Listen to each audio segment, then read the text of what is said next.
DailyO Facebook Live. I'm joined by Kaveree Bamzai, editor at large India Today, and we are going to talk about the latest installment of the Centre Board of Film Certification. Once again, really ruffling our feathers. In terms of beeping out words that are absolutely essential. To a documentary on somebody as renowned as Professor Amartya Sen. This documentary is by Suman Ghosh. He's a Bengali filmmaker. He has made quite a few renowned films in the past, and this time this is a documentary. It's not a it's not a sort of a fiction. It's not a feature film, and therefore beeping out words as as ubiquitous as cow or Gujarat or Hindu India, which we see we see these words literally flooding our social media, the way we in the media as well, mainstream media. Yet these words are being beeped out from from a person like Professor Amartya Sen. Completely, for me this is baffling. So you have been a film critic all your life. You've done this. You know how Censor Board has been, even before 2014. It's not a new thing. But however, this is the frequency at which the CBFC is giving us reasons to be alarmed is is very it's frightening. So I would like to you to disentangle this and break it down for us, simplify this for us, please, Kavi. Well, I think the moment Prahlad Neelani was made CBFC chairman, I think it was quite clear what the government's agenda was. And I'm glad you said that the fact is that this is not new. Governments in the past have used the CBFC as political tools. And we know that in the emergency, because I'm sure critics of the Congress will bring up the emergency, and we know all that happened during the emergency and the kind of clampdown on freedom of speech also that we witnessed. And recently we had the case of the Congress making a hue and cry of Madhur Bhandarkar's film based on the trailer and asking for certain changes in the film as well.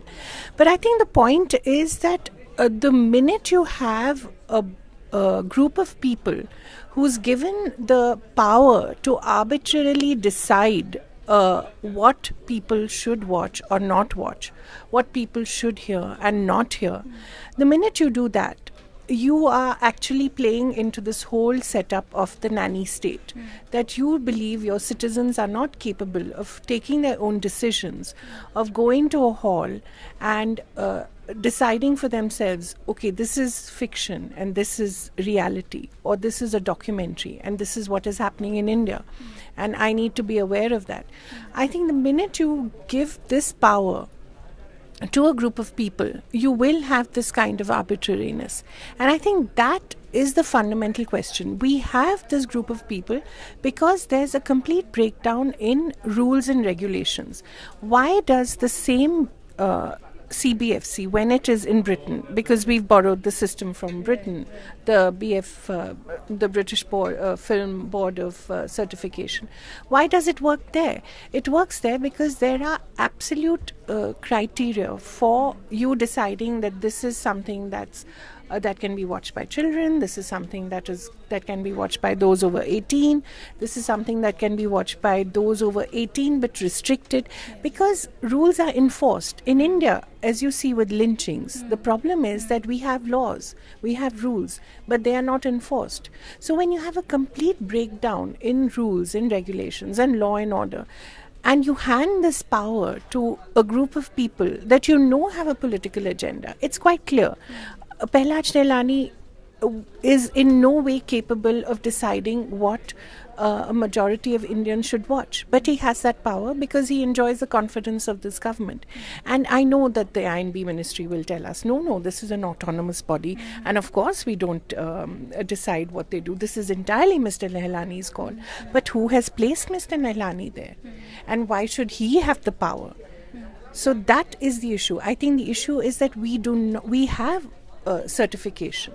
We do have, we know that this film can be watched by children, this film can be watched by over 18s, but you go to any theatre in India and you see flagrant violations. You see little children watching adult comedies and laughing, and you see parents being complicit in that. So the minute you have that, you will hand over power to louts and lumpens. I'm sorry. Okay. This is Amartya Sen is only the latest victim, but we've had hilarious instances in which Mr. Nilani had a problem with the word intercourse in, Jab Harry met Sejal. It's an upcoming Bollywood movie. Or even you have written about the fact that Fullu, a film that talks about women's health and hygiene and menstruation and other extremely important topics, was given a sort of a A rating in its certificate. And this is something that the Ministry of Health should have, women and child development should have completely taken up and either sort of talked about and sort of probably locked horns with the CBFC, because this is something that is pertinent, very pertinent, and something that's extremely, given India's state of sanitation and women's health, it's an extremely important issue. Yet we see CBFC doing and sort of imposing this moral code which is as patriarchal as ever. I mean, so say something about it. I think it's also part of this larger discourse that we are currently sort of is being imposed on us in a way, that there is a fact that there's a reimagining of India taking place, whether you like it or not. There are certain kinds of values that are going to be imposed on us, or that are in the process of being imposed on us. Whether it's textbooks that are being revised in certain by certain state governments, or whether it's certain people with a particular right-wing proclivities being appointed heads of our cultural institutions. In every way possible, there is a reimagining of India taking place. And I think in the 70th year, with the kind of government that we have, with practically no opposition, you will have more and more cases of a certain morality being thrust down our throats. And I actually feel that this is only going to increase, whether it's a documentary or whether it's a fiction film. Increasingly, you will have cases, whether it's, say, the latest movie, Lipstick Under... there are certain things that are not going to be said in the public domain. Certain words that cannot be used in the public domain. Certain things that cannot be done in the public domain. So increasingly, this kind of reimagining is taking place. And I think that is where we have to be concerned, because if we as citizens do not keep engaging with this and saying that this is not right, whether it's a Not in My Name protest, or whether it's the burqa filmmakers demanding that these cuts not be made, we will have to engage with the people who think that they can tell us to shut up. And we will have to tell them, no, we will not shut up. We will not shut down. We will make you listen. And we do not agree. You may have won in the elections, but it does not necessarily mean that the entire country agrees with your particular kind of morality or your particular kind of reimagining of India. So I think that is where we have to draw the line. Okay, interestingly, you mentioned how the film Alankita Srivastava, she fought back, and every actor, the four actresses who were part of Lipstick Under My Burqa, they were brave women. They literally they probably even made court appearances, and they were there. We also saw similar sort of coming together in the instance of Urta Punjab. And at that time, you had written this open letter to Pailash Nihlani, in which you asked you asked him to sort of snip the names of earlier movies like Mission Kashmir, Mother India, and because there have been words are not supposed to be used in the public domain. Yes. So, do you see that in the current climate, when I mean, civic agitation is becoming the only way out? I mean, it's it's becoming normalized, it's becoming But everyday. I'm glad for it, because at least this is some way of people expressing themselves, because elections don't happen every day. But citizens are not voters every day, but citizens can be citizens every day. And being a citizen, I think one of the most important aspects of being a citizen is actually to be alert, to be aware of your rights, and to make sure that they're not trampled upon on a daily basis. So I think these civic agitations, sorry, I know I cut your sentence short, but I think civic agitations of all sorts, whether it's in your individual capacity or whether it's as a collective, and these are not political, mind you, they're not led by any political party, they're actually just a collaboration of people, a conglomerate of people deciding that no, this is enough, we cannot take any more of this. So I think that is very important. So in a way, people like Prahlad Shnelani, who test us every day, are actually very good for democracy, because it makes you aware it makes you actually aware of the power of democracy. And democracy is a daily business, it's an hourly business, it's every second you have to defend it. And I'm glad. That's why I think one of the most shameful episodes that we saw recently was what happened with Karan Johar and Ae Dil Hai Mushkil.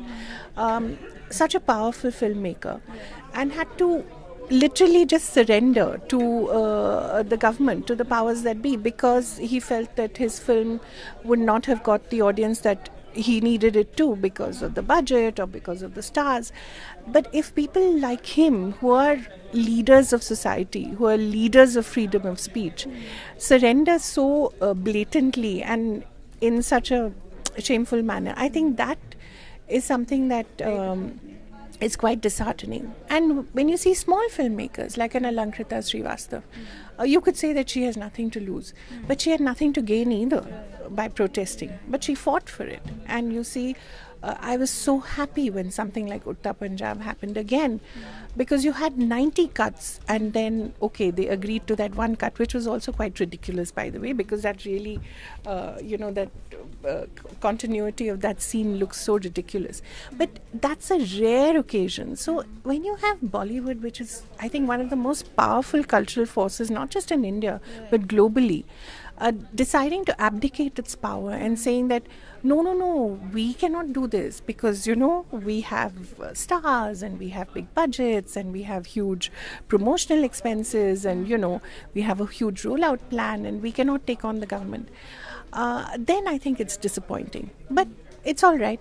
For every Karan Johar, there's an Alankrita Srivastav, and for every Ranbir Kapoor, I suppose there's a Konkona Sen Sharma. So I think there's always someone who will speak up for the little guy who doesn't want to be told, this is what you should watch, or this is what you should read, or this is what you should, especially in the age of social media. I mean, you have WhatsApp, which I think is one of the most toxic forms of these lynching videos being circulated, and it's toxic. There's no ban on that. But you will ban the word cow from a documentary when somebody actually points out that actually what's happening in the name of the cow is wrong. But you won't have anything to do, you won't actually stop the lynching videos. And they're toxic, they're dangerous, and they're being used to incite people.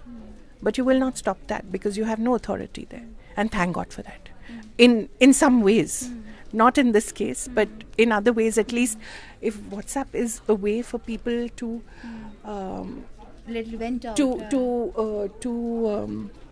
circulate lynching videos, it's also a way for people to connect with each other and to fight this. So a Not In My Name protest will also use a WhatsApp to gather people together. So that's a separate discussion altogether. This exactly brings me to this other question which I have, which is this menace of fake news and fake image and fake film versus creative self-expression, work of art, the imaginary leap that a work of art and fiction, a piece of fiction can take.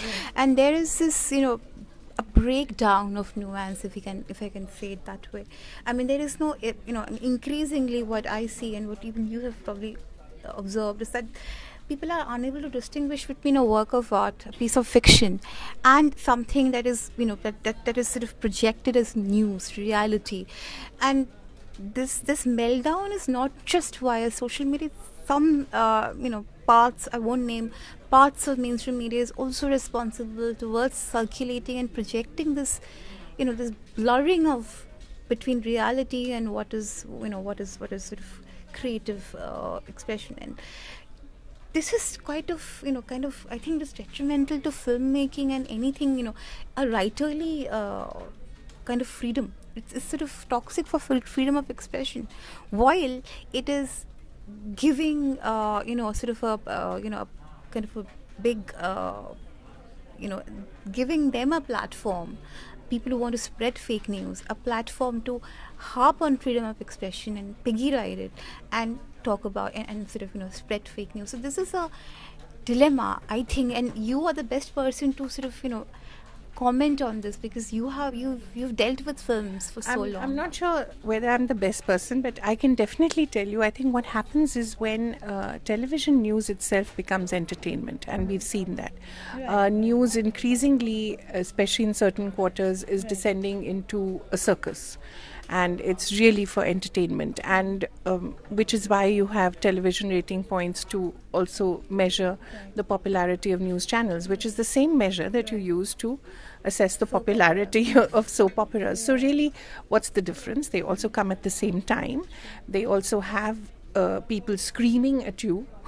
Okay, they're not accompanied by those 3 slaps and that. We never know. I think that will be the latest, and they have all the special effects that soap operas have. So I think, as we have seen in the West as well, increasingly what happens is that you have certain blurring of boundaries, as you said, and because of that, I think filmmakers have to be extra careful that without self-censoring. Right. You see, what happens with this kind of environment is that the filmmakers themselves start censoring themselves. They think, okay, now we know that this is going to get into trouble, so why do we have to make it at all, right?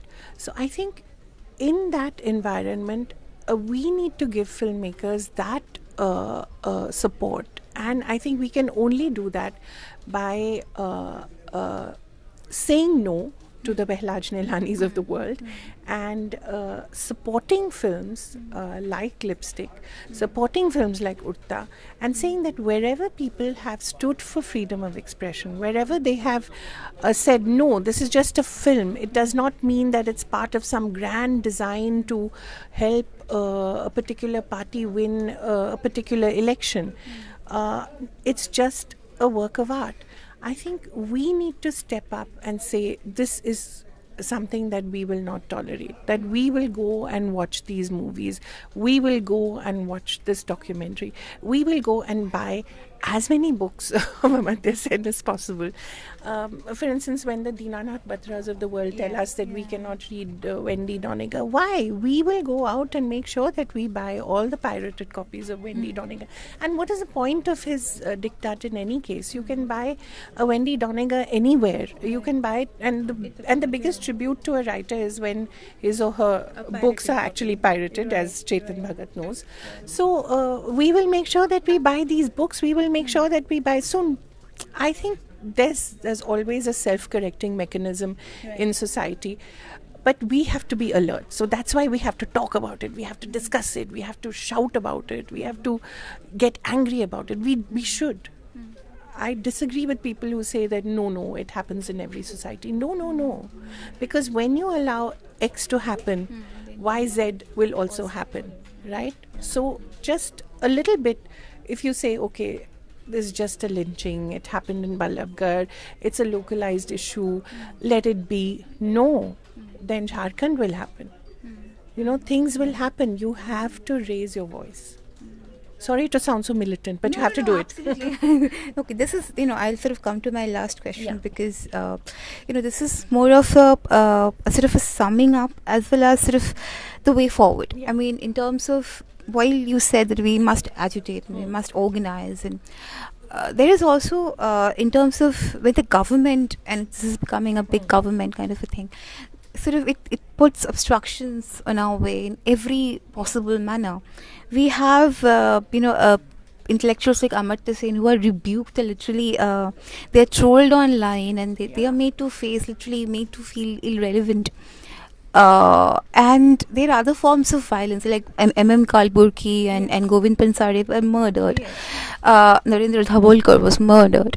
Arundhati Roy faced, sort of violence Which is online. why I urge everyone to read her book, including the trolls. Absolutely. Which they don't. Right. Anyway. Yeah, that's another thing, is that these guys never read or engage with the work of art per se, but they direct attack. For that you have to have an intellectual capacity to do so. But yes, carry on with the question. So my question was that if you beep out Amartya Sen, isn't it very detrimental to Indian democracy itself? Because Amartya Sen's input, his criticism, is extremely valid for the health of our democracy. And if I from a perspective of somebody who constantly, for whom work of art is both the source of culture as well as a source of politics, because that's where the ultimate politics is fought. It's everyday politics is fought. What would you tell those who oppose, or those who or Prahlad Nilani of CBFC? What would you suggest to them? In terms of in terms of their engagement with, say, an Amartya Sen, or sort of something that is as direct as a Ministry of Utmost Happiness, or Very simple. I would urge them to read. If you read Amartya Sen, you realize that he is an equal opportunity offender, if he is an offender at all. He was as critical of the previous government as he is of this government. Unfortunately, he said that there should be adequate investment in health and education. No country can actually hope to be a developed country if it does that. He criticized the subsidies to the rich, which the previous government had given. So the problem is, as we said, the trolls and people who protest and the Prahlad Nilanis of the world do not read. I don't know whether it is they cannot, but they certainly do not read. They do not watch. They do not learn. So if you have people in power who are not reading, and you have mobs and faceless mobs, remember, these are all anonymous, most of these. And even if they are not anonymous, they have the comfort of their homes and they have the comfort of being online. And if you have these people who do not even read before they attack, you will have this. So my one advice to them is just a 4-letter word: read. And another 5-letter word, watch. And then take a call. And at least be informed about what you are attacking. The problem is, we are now in a society which makes up its mind instantly without even knowing what it is attacking, because it is perceived to be harmful to the government, or it is perceived to be anti the majority view. So this majoritarianism that we are facing right now, which is what is resulting in, whether it is online trolling or whether it is actual murders and murders by murderous mobs, I think it is all a result of illiteracy. And by illiteracy, I don't mean, not knowledge of the basics of language. I think it's just a cultural illiteracy. It's a belief that their worldview is what is right. It's a belief that everything that has gone before them is wrong, or has been designed by the Macaulay Putras, as they call it, or designed by those under the colonial route. Deracinated is one of their favorite words. Deracinated cosmopolitans who do not understand, their roots and do not understand history. If you read even some of the popular writers like Amish, and I have to say I'm a great fan, he when he interprets myths, has actually read what he's writing about. And I would urge people who who want to engage with people like Amartya Sen, who has a wealth of work behind him, at least read his work. At least read what you're attacking him for. And you will find that these people are not motivated by petty things like, oh, this government is in power or this party is in power. No, they're motivated by nationalism, really. They're motivated, not nationalism, they're motivated by patriotism. Why does Amartya Sen not give up his Indian passport? Exactly. He could. He travels the world. I'm sure it must be inconvenient to him at times, but he doesn't. I think you could not have a greater patriot than him. Why does he tell us again and again, this is what we're doing is wrong, this economic policy is wrong? Because he cares for India. Yes, he cares for India. It's not because he doesn't like Mr. Modi's face. It's because he loves India more. Okay, so that was a wonderful discussion, Kaveree, this is, I think, your suggestion that we must engage, read, and watch what we are trying to criticize before trashing it on whether online or sort of taking out a morcha to boycott it. That is not the way a healthy democracy functions. A healthy democracy functions by engagement and dialogue. So this is Kaveree Bamzai and this is Anshukanta Chakrabarti signing off.